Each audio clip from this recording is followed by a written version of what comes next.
Hello दोस्तों, आज हम पॉलिटी का नेक्स्ट वीडियो लेके आए हैं जिसमें आज हम पढ़ेंगे भारतीय संविधान का भाग 1। तो स्टार्ट करते हैं। हमारे संविधान में जो मूल रूप से 22 भाग हैं, 395 अनुच्छेद हैं, 8 अनुसूची हैं। इट मीन्स जो हमारा संविधान है उसमें 22 भाग और 395 अनुच्छेद, 8 अनुसूचियां हैं। जैसा कि आप लोगों को पता है कि हमारे संविधान को समय समय पे जब ज़रूरत हुई तो उसमें संशोधन होते रहें। तो ये उस समय का डाटा है जब हमारा संविधान बनकर तैयार हुआ था। तो मूल रूप से अगर जो आपसे क्वेश्चन पूछे कि मूल रूप से हमारे संविधान में कितने भाग हैं, तो 8 हैं। अनुच्छेद कितने हैं, भाग कितने हैं, 22 हैं। अनुच्छेद कितने हैं, 395 हैं। अनुसूची कितनी है, 8 हैं। अभी जो करंट में है, तो करंट में जो भाग हो गए हैं वो 25 हो गए हैं। कितना, आप लोग नोट कर लीजिएगा। भाग कितने हो गए हैं, 25। अनुच्छेद कितने हो गए हैं, 467। और अनुसूचियाँ कितनी हो गई हैं, 12। ठीक है, तो ये आप लोगों को ध्यान रखना है। अब चलते हैं आर्टिकल 1 से लेके हम धीरे धीरे करके आगे के आर्टिकल समझेंगे। यहाँ पे भाग 1 हमने लिखा है। भाग 1 मतलब आपके संविधान का भाग 1, जिसमें आर्टिकल 1 से लेके 4 तक आते हैं। यानी कि आर्टिकल 1 से 4 तक के भाग 1 होता है, जिसमें हम आर्टिकल 1 से 4 तक पढ़ेंगे। आर्टिकल 1 में क्या कहा गया है, आर्टिकल 1 में कहा गया है कि संघ का नाम और राज्य क्षेत्र। यानी कि आर्टिकल 1 में संघ के नाम और राज्य क्षेत्र के बारे में बताया गया है। इट मीन्स भारत या इंडिया राज्यों का संघ होगा। आर्टिकल 1 में कहा गया भारत या इंडिया राज्यों का संघ होगा। जैसे हमारे देश में बहुत सारे राज्य हैं, तो हमारा जो भारत है वो राज्यों का संघ है। यानी कि ऐसा संघ है जिसमें किसी राज्य को भारत से अलग होने की इजाज़त नहीं है। राज्यों का संघ का मतलब होता है कि ये भारत जो है राज्यों से मिलके बना हुआ है। जो राज्य इसके हैं भारत के, वो भाग हैं, तो राज्यों को स्वतंत्रता नहीं है संघ से अलग होने की, यानी कि भारत से। तो अनुच्छेद 1 में आपने जाना क्या है कि भारत के बारे में बताया गया है, भारत राज्यों का संघ है। ठीक है। अनुच्छेद 2 में कहा गया कि नए राज्यों का प्रवेश या स्थापना। इसका मतलब क्या समझते हैं, जैसे कि कोई नया राज्य अगर जो हमारे देश में शामिल करना है तो उसको हम आर्टिकल 2 यानी कि अनुच्छेद 2 के अंतर्गत करेंगे। ठीक है। अनुच्छेद 3 में क्या कहा गया है, नए राज्यों का निर्माण और वर्तमान राज्यों के क्षेत्रों, सीमाओं या नाम में परिवर्तन। यानी कि जो हमारे वर्तमान राज्य हैं उनके नाम में परिवर्तन करना हो, उनकी सीमा में चेंजमेंट करना हो, या फिर उन राज्यों को 2 पार्ट में डिवाइड करके एक नया राज्य बनाना हो, तो हम आर्टिकल 3 या कि अनुच्छेद 3 के अंतर्गत ये कर सकते हैं। तो अब आप लोगों को समझ में नहीं आ रहा होगा कि अनुच्छेद 2 अनुच्छेद 3 कुछ सेम बात ही कह रहा है, तो इसमें माइनर सा डिफरेंस है। नए राज्यों का प्रवेश, यहाँ पे ऐसा राज्य जो भारत का राज्य नहीं है, बाहरी क्षेत्र है और हमने अर्जित किया, तो वो आर्टिकल 2 के अंतर्गत प्रवेश किया जाएगा। यानी कि आर्टिकल 2 के अंतर्गत उस राज्य की स्थापना होगी जो नया राज्य हम अर्जित करेंगे। आर्टिकल 3 में कहा गया है नए राज्यों, ऐसे राज्यों का निर्माण, यानी कि जो हमारे देश के राज्य हैं लेकिन उनको क्या किया हमने, अलग करके 2 राज्यों से थोड़ा थोड़ा क्षेत्र लेके एक नया राज्य निर्माण कर दिया, या किसी राज्य के नाम में परिवर्तन किया, या किसी राज्य की सीमा में परिवर्तन किया। तो ये सारे परिवर्तन आप आर्टिकल 3 के अंतर्गत कर सकते हैं। फिर अनुच्छेद 4 में क्या है, अनुच्छेद 4 में ये बताया गया है कि अनुच्छेद 2 और अनुच्छेद 3 में निर्दिष्ट, यानी कि मतलब दिए गए विषय जो अनुच्छेद 1 और 2 में दिए गए हैं, उन विषयों पे कोई भी संशोधन होगा। ठीक है, तो उनको पहली और चौथी अनुसूची में शामिल करना होगा। मतलब पहले इसके लिए हमें समझना पड़ेगा कि अनुसूची अभी मैंने बात की थी, अनुसूची मूल रूप से भारत के संविधान में कितनी है, 8 हैं। तो उन्हीं में से जो पहली और चौथी अनुसूची है, तो अभी मैं बता देता हूँ पहली और चौथी अनुसूची में क्या है, फिर आपको जब अनुसूची वाला टॉपिक पढ़ाएंगे तो उसमें अनुसूची क्लियर करेंगे कि क्या है किस अनुसूची में। तो पहली अनुसूची में हमारे राज्यों का विवरण दिया गया है कि हमारे कौन कौन से राज्य हैं, उनका क्या क्षेत्र है। और चौथी अनुसूची में उन राज्यों में उसको क्या कहते हैं, राज्य के क्षेत्र के हिसाब से वहाँ की सीटों का बंटवारा किया गया है। तो जब आप लोग थोड़ा दिमाग लगाएं, कोई नया राज्य अगर जो हम अर्जित करेंगे और अपने देश में शामिल करेंगे तो पहली अनुसूची 2 में आपको क्या करना पड़ेगा, उस राज्य को क्या करना पड़ेगा, समाविष्ट करना पड़ेगा, यानी कि अनुसूची 2 में उस राज्य को डिफाइन करना पड़ेगा। इसी तरह किसी राज्य की सीमा या नाम में परिवर्तन करेंगे तो अनुसूची 2 में हमें क्या करना पड़ेगा, अनुसूची 2 में हमें उस राज्य को समाविष्ट करना पड़ेगा।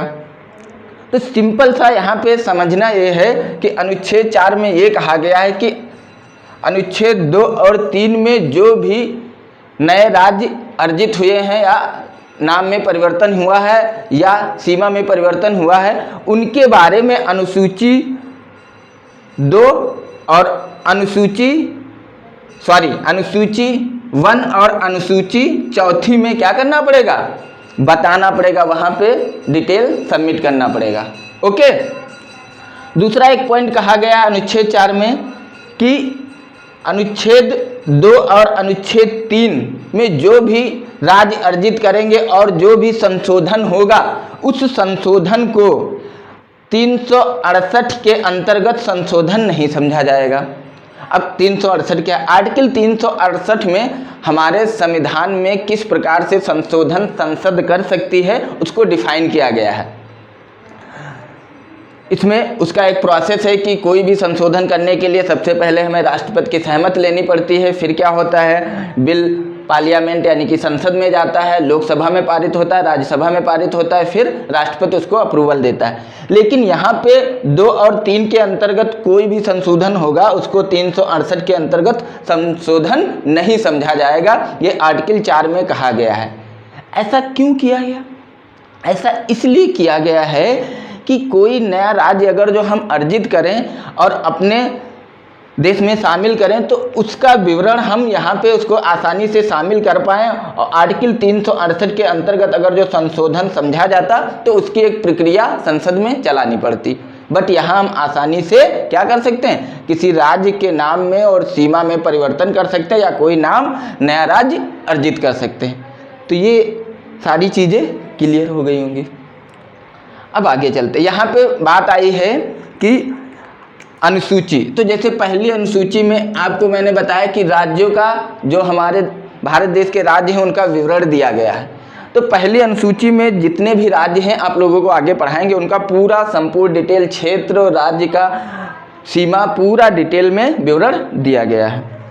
अच्छा, तो बात कर लेते हैं कि जो पहली अनुसूची में राज्य हैं उन राज्यों का उसको क्या कहते हैं, किस हिसाब से गठन हुआ है। ठीक है, यानी कि जब देश आज़ाद हुआ था तो इतने राज्य नहीं थे, धीरे धीरे नए राज्य इसको क्या कहते हैं अर्जित किए, वो राज्य प्लस उसको क्या कहते हैं जिन राज्यों के नाम और सीमा में परिवर्तन हुआ, ठीक है, उनसे जो नए राज्य बने, तो उनका पूरा विवरण अनुसूची 1 में दिया गया है।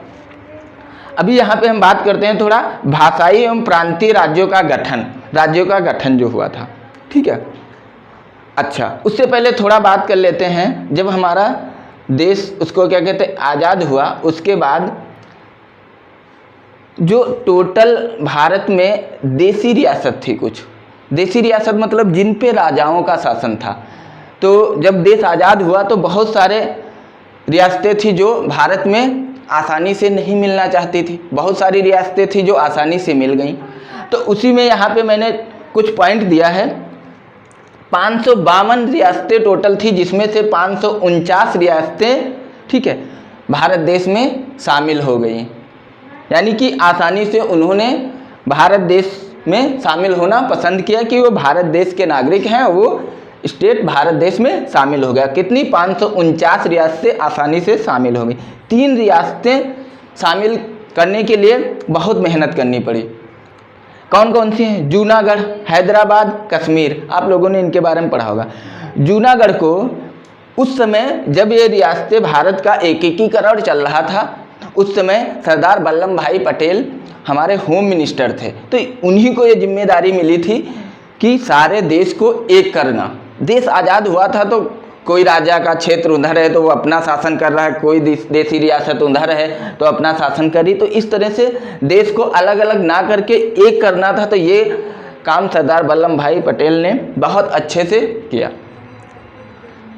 3 रियासतें भारत में विलय होने को, यानी कि भारत में शामिल होने को तैयार नहीं थी। जूनागढ़ को उसको क्या कहते, क्या किया सरदार वल्लभ भाई पटेल ने? जूनागढ़ पहुँचे और वहाँ पे जनमत संग्रह कराया। तो जूनागढ़ जनमत संग्रह से शामिल हो गया। जनमत संग्रह क्या होता है? मतलब वहाँ की जनता से, ठीक है, वोटिंग कराई कि आप भारत में शामिल होना चाहते हो या पाकिस्तान में, ठीक है। तो वहाँ की जनता ने निर्णय किया कि हम भारत में शामिल होना चाहते हैं और वो जनमत संग्रह से जूनागढ़ भारत में शामिल हो गया। क्योंकि वहाँ का राजा जो था वो मुस्लिम था, वो पाकिस्तान में शामिल होना चाहता था, वो नहीं चाहता था भारत में शामिल होना, बट वहाँ की जनता भारत में शामिल होना चाहती थी। तो सरदार वल्लभ भाई पटेल ने वहाँ पे जनमत संग्रह कराया और जनमत संग्रह में जनता ने भारत के पक्ष में वोट किया और जूनागढ़ को भारत में शामिल कर लिया गया। हैदराबाद भी भारत में नहीं शामिल होना चाह रहा था, ठीक है।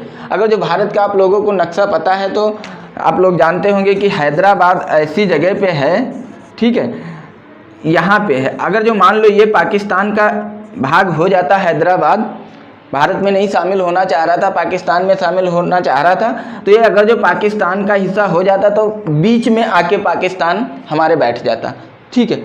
यहाँ पे इतनी दूर है तो इतनी दिक्कत कर रहा है, यहाँ पे बैठ जाता तो और दिक्कतें करता, ठीक है, हमारे लिए। तो इसको हैदराबाद को तो भारत में शामिल करना बहुत ज़रूरी हो गया था सरदार वल्लभ भाई पटेल को, बट ये तैयार नहीं था। तो क्या किया, वहाँ की जनता भी नहीं तैयार हो रही थी, वहाँ का राजा तो तैयार ही नहीं हो रहा था। तो क्या किया, सरदार वल्लभ भाई पटेल ने वहाँ पे सैनिक कार्रवाई कर दी, यानी कि रातों रात सैनिक कार्रवाई कर दी और हैदराबाद को भारत में शामिल कर लिया रातों रात। तो आपसे क्वेश्चन पूछा जाता है कि हैदराबाद को किस तरह भारत में शामिल किया गया, तो आपको ऑप्शन टिक करना है, सैनिक कार्रवाई द्वारा, जूनागढ़ जनमत संग्रह द्वारा। इसके बाद आता है कश्मीर, जो भी अभी भी कश्मीर विवाद का विषय बना हुआ है। ऐसा इसलिए है, कश्मीर में जो उस समय राजा थे वो हरि सिंह थे, ठीक है। कश्मीर की जो जनता थी, कश्मीर की ऐसी जियोग्राफी थी कि वहाँ पे उसको क्या कहते हैं, वहाँ के लोग भारत में शामिल होना नहीं चाह रहे थे और वहाँ के राजा भी उसको कहते पहले शामिल होना चाह रहे थे, फिर बाद में उन्होंने मना कर दिया। तो कश्मीर को क्या हुआ, उसको कहते हैं, कश्मीर पे पाकिस्तान ने क्या किया, अटैक कर दिया। जब कश्मीर पे पाकिस्तान ने अटैक कर दिया, क्यों पाकिस्तान अपने में शामिल करना चाह रहा था, तो हरि सिंह भैया वहाँ के राजा थे, ठीक है, जो कि एक हिंदू थे। तो उन्होंने भारत से क्या किया, मदद मांगी, बट भारत ने मदद के लिए मना कर दिया, क्योंकि भारत भी मदद करना चाह रहा था। भारत को वहाँ की पब्लिक से और वहाँ के राजा से उसको क्या कहते, क्या था, मदद करना चाह रहा था, वहाँ की पब्लिक की भी, राजा की भी। बट लेकिन ये थी कि हरि सिंह बदल जाते थे, अभी मदद कर देते, फिर ये कल को कहते कि हम भारत में नहीं शामिल होंगे। ये चाह रहे थे कि हम कश्मीर को स्वतंत्र राज्य बनाएं, ना ये भारत में शामिल होना चाह रहे थे ना पाकिस्तान में, ठीक है। लेकिन जनता जो थी वहाँ की, वो पाकिस्तान की को सपोर्ट कर रही थी, यानी कि जो भी वहाँ पे मुस्लिम जनता थी, सारी जनता नहीं। तो ये दिक्कतें थी। तो जब वहाँ पे पाकिस्तान ने क्या कर दिया, आक्रमण कर दिया, तो हरि सिंह ने भारत से मदद मांगी। वल्लभ भाई पटेल ने कहा मैं मदद तो करूंगा, बट आपको उसको क्या कहते हैं, मदद के लिए भारत में शामिल होना पड़ेगा। इन्होंने मना कर दिया, लेकिन समझौता हुआ, बात हुई, ठीक है, तो तैयार हो गए, लेकिन कुछ कंडीशन के साथ। अब वही कंडीशन आगे चल के विवाद का विषय अभी तक बनी हुई है। क्या हुआ, हरि सिंह को मदद की भारत ने, वल्लभ भाई पटेल ने अपनी सेना भेज दी और कश्मीर को पाकिस्तान में नहीं शामिल होने दिया और इनकी मदद करके इनको बचा लिया। अब समझौता हुआ, तो विलय पत्र समझौता के माध्यम से हरि सिंह ने उसको क्या कहते हैं विलय पत्र पे साइन कर दिया और भारत में शामिल तो हो गए, लेकिन कुछ कंडीशंस रखी। क्या इन्होंने कहा, उसको क्या कहते हैं कि कश्मीर राज्य के सारे उसको क्या कहते हैं विषय हमारे पास रहेंगे, यानी कि भारत में पूरी तरह कह ले तो नहीं शामिल हुआ है। जैसे सिर्फ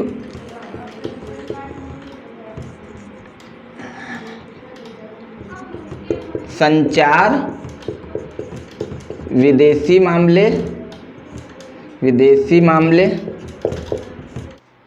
ठीक है। तो ये कुछ इन्होंने हरि सिंह ने कुछ कंडीशंस रखी, तो उस कंडीशन के अकॉर्डिंग संचार, विदेशी मामले, ठीक है, थोड़ा इधर लिखते हैं, दिखाई नहीं दे रहा होगा आप लोगों को, संचार, विदेशी मामले यानी कि विदेशी नीति, विदेश नीति जिसे कहते हो, विदेश नीति और रक्षा।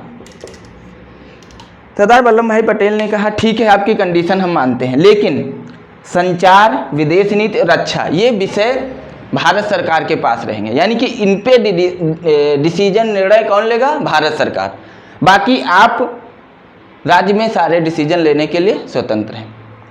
तो क्या हुआ, संचार, विदेश नीति और रक्षा इन 3 मामले पे भारत सरकार निर्णय लेती है। बाकी वहाँ कश्मीर में 370 जो अभी हट गया, इसीलिए वहाँ का संविधान अलग था, सारी चीज़ें अलग थी। वहाँ पे आर्टिकल 370 के अधीन प्रावधान किए गए कि कश्मीर में कैसा शासन होगा, और कश्मीर की विधानसभा अपने हिसाब से कश्मीर का शासन चलाती थी। संचार, विदेश नीति, रक्षा ये 3 मामले सेंट्रल गवर्नमेंट यानी कि भारत सरकार के पास थे कश्मीर के मामले में। अभी 370 खत्म कर दिया गया, तो पूर्ण रूप से जैसे सारे राज्य भारत के अधीन हैं या भारत के हैं, वैसे कश्मीर भी है, वहाँ पे भी सेम नियम और कानून लागू होते हैं। तो ये 3 राज्यों के बारे में था। इस तरह कश्मीर विलय पत्र या समझौते के माध्यम से भारत में शामिल हुआ। ठीक है, अब चलते हैं, थोड़ा बात कर लेते हैं कि भारत में राज्यों का पुनर्गठन कैसे हुआ। ठीक है, इससे क्वेश्चन बहुत पूछा जाता है। 3-4 आयोग हैं, इनके बारे में डिस्कस करेंगे।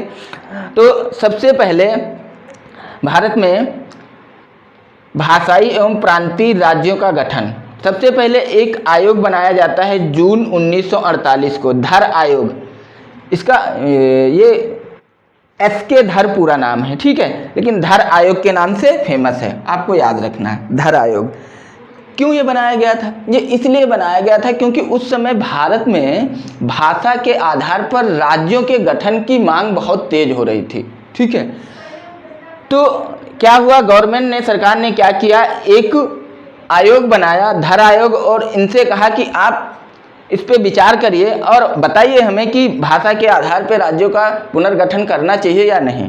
तो जो धर आयोग है जून 1948 में बनाया गया, और दिसंबर 1948 में इन्होंने क्या किया, अपनी रिपोर्ट सबमिट की, और रिपोर्ट में इन्होंने कहा कि भाषा के आधार पे राज्य का पुनर्गठन यानी कि गठन करना सही नहीं है, प्रशासनिक सुविधा के आधार पे राज्य का पुनर्गठन होना चाहिए। ठीक है, इसके बाद क्या हुआ, इन्होंने, धर आयोग ने मना कर दिया भाषा के आधार पे राज्य का गठन करने के लिए। दूसरा आयोग गठन किया गया जिसका नाम है JVP आयोग, J for Jawaharlal Nehru, V for Vallabhbhai Patel, P for Pattabhi Sitaramayya, यानी कि इन तीनों लोगों को मिलाकर एक आयोग बनाया गया इन्हीं के नाम पे, JVP आयोग। इसको कब बनाया गया, इसकी स्थापना की गई दिसंबर 1948 में, और इन्होंने अप्रैल 1949 में अपनी रिपोर्ट सौंप दी। अब 1949 में रिपोर्ट तो सौंप दी JVP आयोग ने, बट इन्होंने भी क्या, भाषा के आधार पर राज्य के पुनर्गठन की मांग को क्या कर दिया, मना कर दिया। इन्होंने कहा कि भाषा के आधार पर राज्य का पुनर्गठन किया जाना सही नहीं है।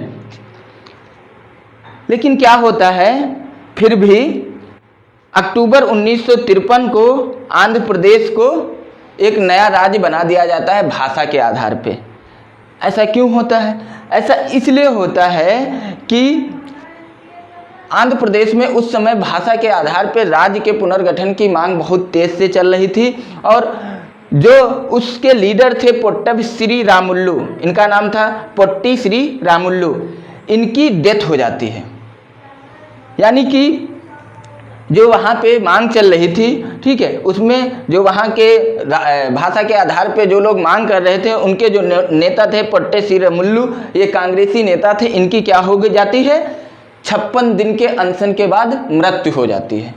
जब इनकी मृत्यु हो जाती है तो मजबूरन सरकार को आंध्र प्रदेश को क्या करना पड़ता है, राज्य बनाना पड़ता है, और भाषा के आधार पर राज्य गठित होने वाला पहला राज्य आंध्र प्रदेश बन जाता है। इसीलिए क्वेश्चन पूछा जाता है कि भाषा के आधार पे भारत का कौन सा पहला राज्य गठित हुआ था, तो आप बताएंगे आंध्र प्रदेश। कब? अक्टूबर 1953 में। फिर इसके बाद एक और आयोग का गवर्नमेंट गठन करती है, फजल अली आयोग, ठीक है। इस आयोग में भी 3 सदस्य थे। कौन कौन? फजल अली, के.एम. पारिकर, एच.एन. कुंजरू, ये 3 लोग इस आयोग में शामिल थे। फजल अली आयोग का गठन दिसंबर 1953 में किया गया और इन्होंने अपनी रिपोर्ट 1955 में प्रस्तुत की। इन्होंने अपनी रिपोर्ट में भाषा के आधार पर राज्य के पुनर्गठन की बात को मान लिया। तब जब इन्होंने भाषा के आधार पर राज्य के पुनर्गठन की बात को मान लिया तो उसके बाद भारत सरकार ने राज्य पुनर्गठन अधिनियम 1956 पारित किया। इसके लिए संविधान में 7वां संशोधन किया गया। राज्य पुनर्गठन अधिनियम 1956 पारित किया गया और इसके लिए संविधान में 7वां संशोधन किया गया। 19 नवंबर 1956 को इस अधिनियम के अकॉर्डिंग 14 राज्य 6 केंद्र शासित प्रदेशों का निर्माण हुआ। ठीक है। राज्य पुनर्गठन अधिनियम 1956 के अनुसार 19 नवंबर 1956 को 14 राज्य और 6 केंद्र शासित प्रदेश बनकर तैयार हो गए।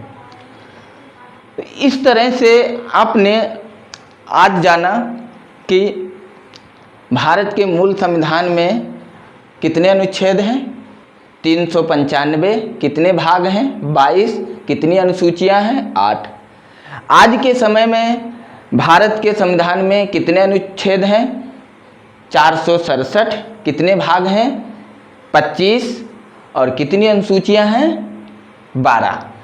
तो ये जो यहाँ पे आर्टिकल यानी कि अनुच्छेद और अनुसूची और भाग बढ़ गए, तो ये निरंतर संविधान के संशोधन की वजह से इसमें चेंजमेंट हुआ है। इसके बाद आपने जाना भाग 1 में आर्टिकल 1 से 4, यानी कि भाग 1 में आर्टिकल 1 से 4 अनुच्छेद हैं। इन अनुच्छेदों के बारे में आपने अच्छे से जाना। फिर जाना देशी रियासतें, जो 552 देशी रियासतें थी, 549 तो आसानी से शामिल हो गई थी भारत में। 3 रियासतें कैसे शामिल हुई भारत में। फिर आपने भाषा के आधार पे राज्य पुनर्गठन से रिलेटेड आयोगों के बारे में जाना। बेशक आप लोगों को यहाँ से क्वेश्चन बनते हैं, अच्छे से इसको बार बार रिवाइज करिएगा, बार बार क्लास देखिएगा। याद करने की ज़रूरत नहीं है, आपको ऑटोमेटिक याद हो जाएगा। ठीक है, थैंक यू, धन्यवाद। देखते रहिए, जल्दी ही दूसरा वीडियो लेके आएंगे। वीडियो अच्छा लगे तो लाइक और सब्सक्राइब करिए। धन्यवाद।